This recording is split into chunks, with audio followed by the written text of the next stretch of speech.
आज Pakistan super league में सिर्फ एक मैच खेला जाएगा, जो कि होगा मुल्तान सुल्तान्स और क्वेटा ग्लैडिएटर्स के दरमियान। लेकिन इस मैच पर बात करने से पहले हम कुछ बात करेंगे कल होने वाले दोनों मैचेस की, जिसमें पहले मैच में लाहौर कलंदर्स को शिकस्त हुई एक सरप्राइजिंग तौर पर क्वेटा की टीम के खिलाफ, जबकि दूसरे मैच में कराची किंग्स को एक बहुत ही बुरी शिकस्त हुई पेशावर ज़ल्मी के खिलाफ। कल के पहले मैच में क्वेटा ने एक बहुत ही शानदार जीत हासिल की लाहौर कलंदर्स के खिलाफ, जिसकी शायद किसी को भी तवक्को नहीं थी, खासकर तब जब उन्होंने सिर्फ 150 रन ही बोर्ड पे लगा पाए थे वो। लेकिन उसके बावजूद जो उनकी बॉलिंग परफॉर्मेंस थी वो बहुत ही कमाल की थी। बिल्कुल ऐसा नहीं लग रहा था कि ये वही क्वेटा की टीम है जो कि बिल्कुल बॉटम ऑफ द टेबल है। और इसका क्रेडिट जो जाता है वो जाता है उनके जो फास्ट बॉलर हैं उस्मान खान शनवारी उनको। वो कल टीम में वापस आए थे और उन्होंने आकर जो है वो दिखाया कि क्यों उनको इस टीम का हिस्सा होना चाहिए, बावजूद इसके कि वो बहुत कभी कभार पिट जाते हैं, बहुत रन्स दे देते हैं, कभी कभार वो विकेट नहीं ले पाते हैं। लेकिन अगर आप उनके T20 की ओवरऑल करियर देखें तो काफ़ी इंप्रेसिव नंबर्स हैं। अगर उनकी इकोनॉमी रेट जो है वो लगभग 8 की है, जो कि थोड़ी सी एक्सपेंसिव ज़रूर है, लेकिन उनकी विकेट टेकिंग एबिलिटी जो है उस पर कोई डाउट नहीं है। तो ये बहुत ही सरप्राइजिंग बात है कि इनके होते हुए भी इनको बाहर बिठाया गया और इनकी जगह पर जो है वो डिफरेंट बॉलर्स को आजमाया गया। इसमें नसीम शाह थे, इवन मोहम्मद हसनैन से ज़्यादा बेहतर इनकी स्ट्राइक रेट है T20s में। तो अगर आपके पास एक ऐसा बॉलर है तो आपको उसको खिलाना चाहिए था, खासकर तब जबकि वो एक लेफ्ट आर्म बॉलर हैं और उनका एंगल जो है वो डिफरेंट है कंपेयर टू आपके बाकी सारे बॉलर्स हैं उनसे। यही हम कुछ बात कर लेते हैं मोहम्मद नवाज़ की भी। इस टूर्नामेंट के शुरू होने से पहले हमने जो प्रीव्यू किया था इस टूर्नामेंट का, हमने बताया था कि जब जब मोहम्मद नवाज़ अच्छा खेलते हैं तब तब जो है वो क्वेटा ग्लैडिएटर्स जीतती है। और कल यही हुआ, कल उनकी बॉलिंग परफॉर्मेंस अच्छी रही, उन्होंने 4 ओवरों में 16 रन देकर 2 विकेटें हासिल करी। और यही वो डिफरेंस था जो कि कल हमें दिखा, जो कि इससे पहले मैचों में नहीं दिख रहा था, कि क्वेटा की टीम स्ट्रगल कर रही थी मिडिल ऑफ द ओवर्स में, middle over of the innings में इनफैक्ट, जहाँ पर वो लोग उनको जो है मसला हो रहा था, ना वो विकेट्स ले पा रहे थे और ना ही रन्स कंटेन कर पा रहे थे। और कल ये दोनों करके दिखाया मोहम्मद नवाज़ ने। तो इसीलिए क्वेटा के लिए एक ये बहुत ही अच्छा शगुन है उनके आने वाले आखिरी 2 मैचेस के लिए। यहीं हम कुछ बात कर लेंगे लाहौर कलंदर्स की भी। लाहौर कलंदर्स की जो पिछले 2 मैचेस में जो बैटिंग परफॉर्मेंस है वो बहुत क्वेश्चनेबल है और ये बिल्कुल एग्जैक्टली वही फॉर्म है जो कि उनकी पहले 4 सीजन्स में थी, जब वो टूर्नामेंट के बिल्कुल बॉटम ऑफ द टेबल उन्होंने फिनिश किया था।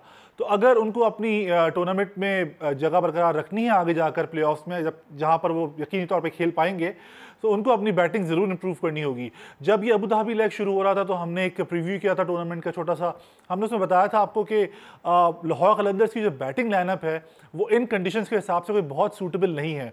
उनके जो बहुत सारे प्लेयर्स हैं वो वी में खेलते हैं, फ़खर जमान हो गए, मोहम्मद हफीज़ हो गए, बैन डंक हो गए, उनके लिए जो वी का एरिया है वो बहुत काम का होता है। तो अगर और इनके लिए ये पिचेस जो कि थोड़ी सी स्लो होंगी, थोड़ी सी बॉल फंस कर आएगी, वहाँ पर आपको स्क्वायर ज़्यादा मारना पड़ता है, तो वहाँ पर आपको जो ना फ़ायदा शायद इतना ये बैटिंग लाइनअप ना दे पाए। और यही बार बार हो रहा है कि 1-2 दफ़ा तो टिम डेविड उनको बचा लिया, लेकिन पिछले 2 मैचेस में वो नहीं बचा पाए और इसी तरह से जो है ना वो लाहौर की टीम दोनों मैचेस ही हार गई। यहीं पर हम कुछ बात करेंगे कल होने वाले पहले मैच में जो एक वाक़या हुआ जिसमें शाहीन शाह अफरीदी ने की बॉल जो है वो सरफराज अहमद के सर पे लग गई, वो थोड़ा गुस्सा हो गए और गालिबन उन्होंने शायद ये कहा शाहीन शाह अफरीदी को कि अपना थोड़ा सा जो एग्रेशन है उसको कम करें, जिस पर उनको गुस्सा आ गया।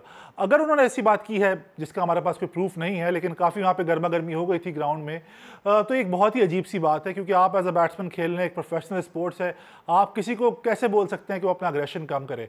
और उसके बाद एक सोशल मीडिया पर एक आर्ग्यूमेंट शुरू हो गया। आप जो कराची के जो सहाफ़ी हैं उन्होंने जो है ये बहुत मतलब बात की कि शाहीन शाह अफरीदी को उनकी इज़्ज़त करनी चाहिए, सरफराज की, वो उनके कप्तान रह चुके हैं, उम्र में बड़े हैं। अब बहुत ही इलॉजिकल बात है ये, मतलब समझ से बाहर है। तो इसका मतलब ये है कि अगर कोई आपसे उम्र में बड़ा है तो आप उनको प्रोफेशनल स्पोर्ट्स में आंखें नहीं दिखा सकते, आप नज़रें नीची करके रखें। अगर यही बात होती तो फिर फुटबॉल में तो हम टैकल ही नहीं कर पाते किसी को कोई, क्योंकि अगर कोई उम्र में बड़ा है तो उसका पाँव टूट सकता है, वो इंजर्ड हो सकता है। तो फिर तो अगर हम मतलब रिश्तों में और लिहाज में रहेंगे तो हम स्पोर्ट्स कैसे खेलेंगे, तो इसकी कोई लॉजिक नहीं बनती। आई थिंक शाहीन शाह अफरीदी बिल्कुल जस्टिफाइड थे अपना एग्रेशन दिखाने में, उनकी जो एंगर था उसके बाद वो भी बिल्कुल जस्टिफाइड था और सरफराज का बिल्कुल कोई हक नहीं बनता था वहाँ पर उनको बताने का कि आप मुझे कैसी बॉलिंग करवाएं। अब हम कुछ बात कर लेते हैं कल होने वाले दूसरे मैच की, जिसमें पेशावर ज़ल्मी को एक बहुत ही ज़बरदस्त जीत हासिल हुई जब उन्होंने 6 विकेटों से कराची किंग्स को हरा दिया। अब इस मैच की खासियत ये थी कि जो पेशावर ज़ल्मी के ओपनर हैं, जो कि अफ़गानिस्तान टीम की तरफ से भी खेलते हैं, ज़ज़ई, उन्होंने एक शानदार हाफ सेंचुरी स्कोर की। वो पाकिस्तान सुपर लीग की जॉइंट फास्टेस्ट हाफ सेंचुरी थी। इससे पहले 17 बॉलों पर कामरान अकमल और आसिफ अली ने भी हाफ सेंचुरी बना चुके हैं पाकिस्तान सुपर लीग में।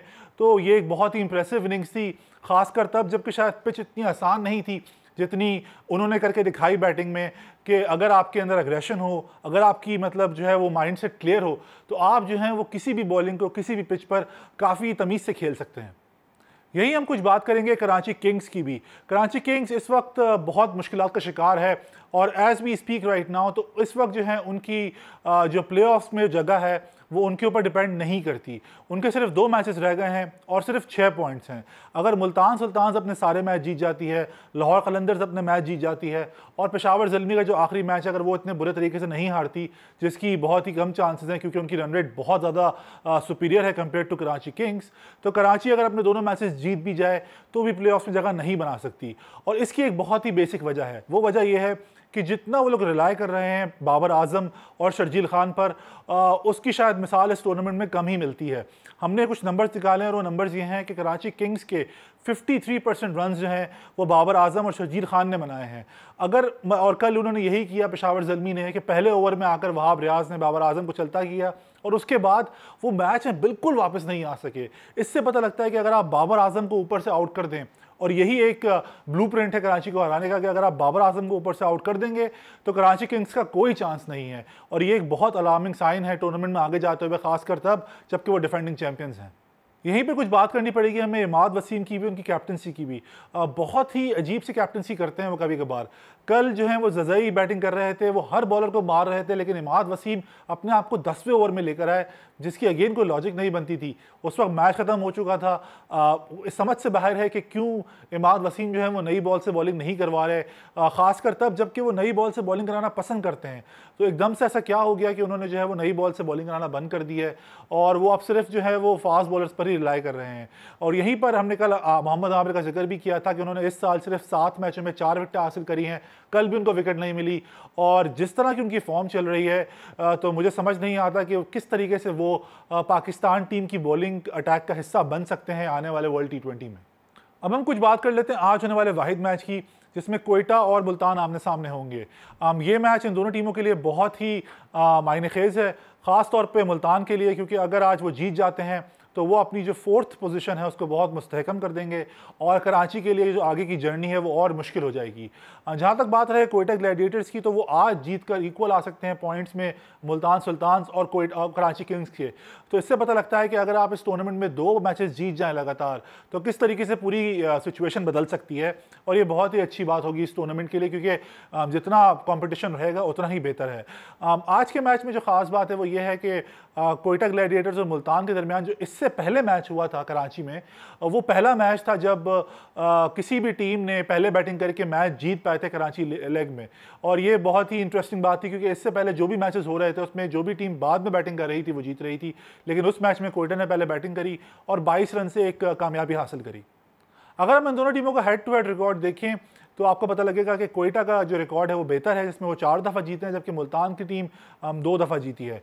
तो आज के मैच में भी कोयटा की टीम यही चाहेगी कि वो इस तसलसल को ज़रूर बरकरार रखें और कोशिश करें कि आज जो है वो उनकी परफॉर्मेंस कल से भी बेहतर हो, ख़ासकर तब जबकि फैफ डुप्लेसी जो कि कल इंजर्ड थे, पिछले मैच में वो इंजर्ड हो गए थे जब उनकी टक्कर हो गई थी मोहम्मद हसनैन से, तो वो आज शायद वापस आ जाएं, फिट इनफ हैं वो खेलने के लिए। तो अगर वो टीम में वापस आते हैं तो ज़रूर उनका कॉम्बिनेशन और बेहतर हो सकता है।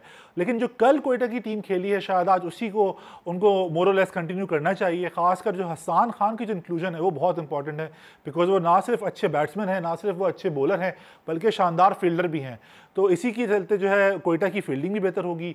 और कोयटा के पास एक और भी मसला है और वो ये है कि आज़म खान जो है उनकी फील्डिंग बहुत बुरी है।